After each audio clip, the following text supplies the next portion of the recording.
Hello my friends. We are delighted to welcome you to the Barrens.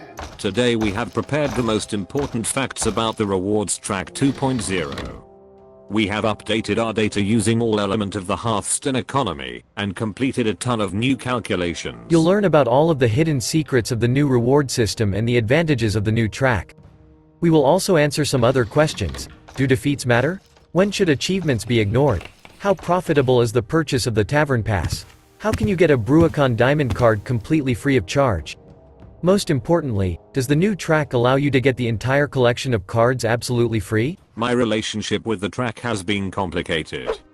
I was one of the main haters of the Battle Pass concept that was presented in the Blizzard survey. Seriously, implementing this concept would have completely killed any opportunity to play Hearthstone for free. After the official release of the rewards track, despite the scandal and protests, I became the only advocate of the new progress system, as I saw a fundamental change to the leveling in Hearthstone as beneficial in the long run. The time has come to announce our final verdict on the new system. Let's start with the changes in Rewards Track 2.0. In general, most of the changes are minor. The developers have increased the number of levels in the main part of Rewards Track from 50 to 100, so it will be easier for us to receive rewards. Experience points required to complete the main part of Rewards Track have been reduced from 156,000 to 155,000. Wow, what an innovation! The main part of the rewards track contains 5,650 gold, 3 legendary cards, 1 random epic card, and 3 packs from the new expansion and 11 packs from previous expansions, as well as 3 tavern tickets that can be used to enter the arena or duels. In addition, the developers provided us with 14 non-disenchantable golden cards as a reward, 6 commons, 6 rares and 2 epics. You will only be able to consider these rewards in terms of resources if you get rid of the regular versions of these cards to get some dust. In fact, the most valuable reward was the 3rd free legendary card in the track. Even though the card is non-disenchantable, it significantly reduces the cost of the complete collection. As you can see, the total value of the rewards in the track has increased compared to previous versions, but not very significantly. As we expected, developers are completely satisfied with the current balance of free resources. The most desirable and interesting reward to many is still hero skins. The main pool of portraits remains the same. According to a vote by Reddit users, the most desirable skin is Valera. The top 3 also included Demon Hunter and Warlock. The worst skins were the portraits of the Paladin and the Priest. Diamond cards are premium rewards that cannot be crafted or disenchanted. In Forged in the Barrens, we got 2 diamond cards. The only way to get Diamond Blademaster Samuro is with the Tavern Pass. However, you can get Bru'kan absolutely free of charge if you collect 25 legendary Forged in the Barrens cards. After the mini-set is released, this will be a little easier to do. Let's determine how much gold 1 XP point is worth. On average, 1 XP will earn players 0.035 gold coins. A few words about quests. There are 2 types of daily quests, common and rare. For completing common quests, you will receive 900 or 1000 XP. For completing rare quests, you will receive 1500 XP. The probability of getting a rare quest is just over 2%. In 54% of cases, you will be asked to complete a quest for 1000 XP. In almost 44% of cases, you will receive a 900 XP quest. On average, daily quests will bring you 1000 XP per day. If you diligently re-roll 900 XP quests, common quests will bring you an average of only 32 to 35 gold coins. Rare quests now give you much less gold. For completing the Play a Friend and Watch and Learn quests, you will receive only 50 gold. The most important source of XP is weekly quests. For completing 3 weekly quests you will receive 6000 XP, which is equivalent to 210 gold coins. If you don't play Hearthstone every day, the first thing you should do is to focus on completing weekly quests. Now that we know everything about quests, let's compare the new quest system with the old one and draw conclusions. So, on average, the old quest system allowed us to get 56.5 coins per day. The new system and Rewards Track 2.0 will bring players an average of 65 coins, assuming players complete all daily and weekly quests. On the scale of the entire expansion phase, we will receive an additional 1000 gold coins thanks to the new quest system. Just by completing all quests, you can potentially reach level 145. In total, this will bring you 8,000 gold plus valuable rewards throughout the expansion phase. I'm sure that the weekly quests are created primarily for players who enter the game irregularly. A player who logs into the game only once a week and completes all available quests receives almost twice as much gold. This will be enough to be guaranteed finishing the reward track. Moreover, the new version of rewards track will allow you to re-roll your most difficult quest for 5 wins. Now let's talk about experience per hour. We were able to identify several interesting facts. Many guides citing official sources mistakenly claimed that winning or losing no longer matters in regard to gaining XP. We checked this information and found it to be misleading. Victory in standard mode will net you approximately 450 XP per hour, while defeat will net you approximately 350 XP per hour. So, on average, you will actually get 400 XP if your win rate is 50%, but winning or losing actually does matter. If you hit the top 4 in Battlegrounds you will receive approximately 350 XP, if you hit rank 5 or less you will receive approximately 250 XP. Thus, on average, you will receive 300 XP per hour. The same goes for modes other than adventures. For playing in solo mode, you get approximately 100 XP an hour. Please note that these are very rough estimates. From time to time I recorded unexplained deviations from the norm. We want to draw your attention to one more important nuance. You won't get the full amount of XP for very long matches. If the match lasts more than half an hour, the experience counter will stop. Thus, if your match lasted 40 minutes, you will receive a reward for only 30 minutes of play. Now let's determine how much gold per hour you will get in different modes. Victories in Wild and Standard will earn you 16 coins per hour, while defeats will earn you 12 coins. Victories in Duels, Battlegrounds, Tavern Brawls and Arena will earn you 12 coins, while defeats will earn you a bit under 9 coins.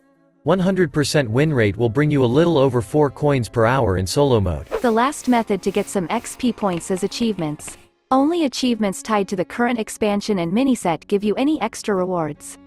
In the last phase of the expansion, for completing all duels achievements, we could get an additional 12,500 XP or 440 gold. Unfortunately, this time we won't get any special achievements for the release of the classic format. At the same time, the rewards for achievements forged in the Barrens have been slightly increased. In general, we have the opportunity to get 50 more coins, but it's not quite as simple as that.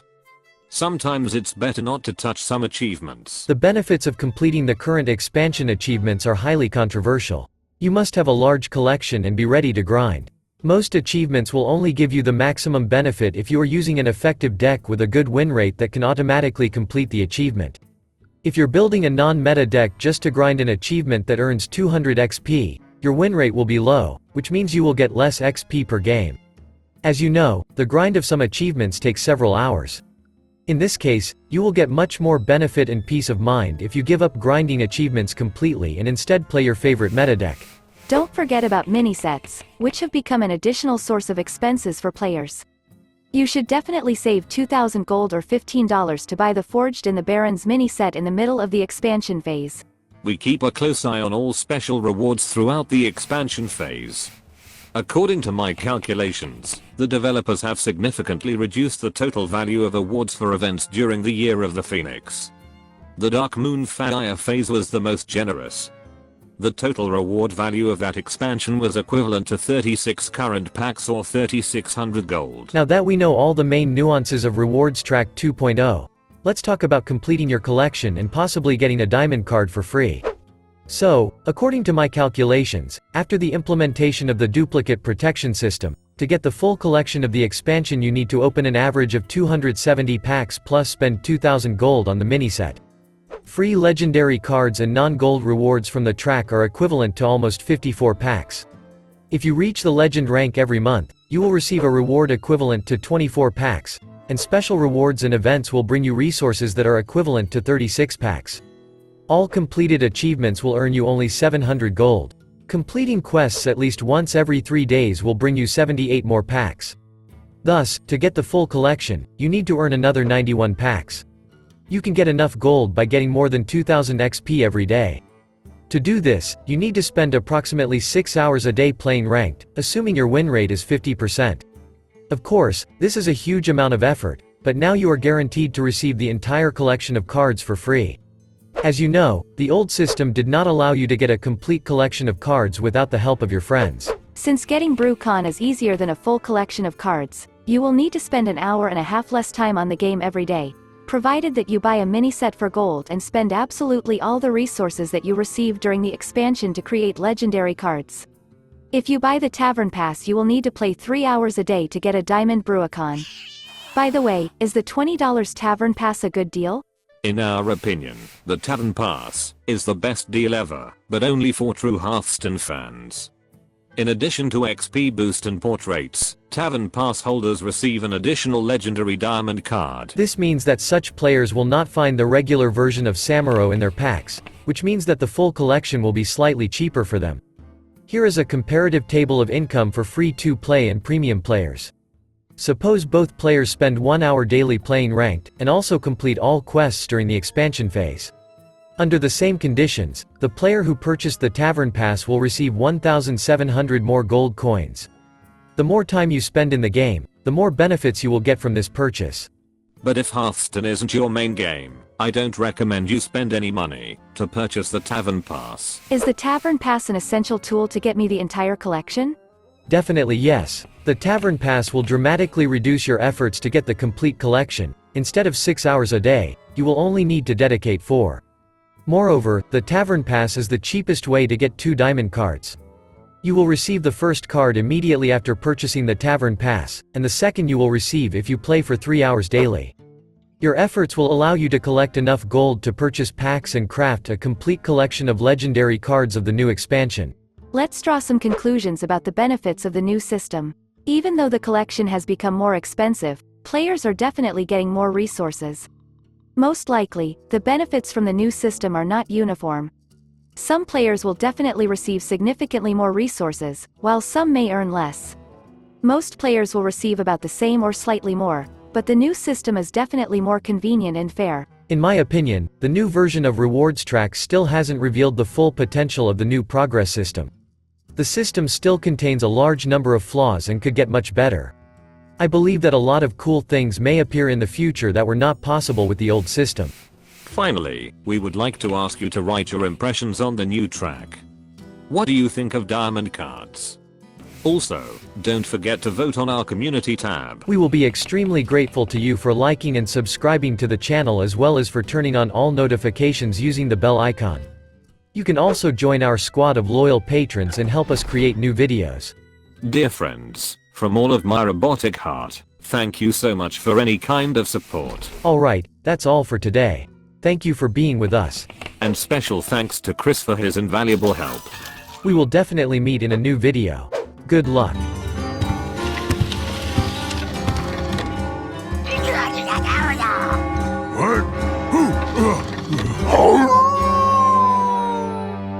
Okay, cut. Oh, are you still here? As you can see, you can easily pick up a large amount of resources in Hearthstone.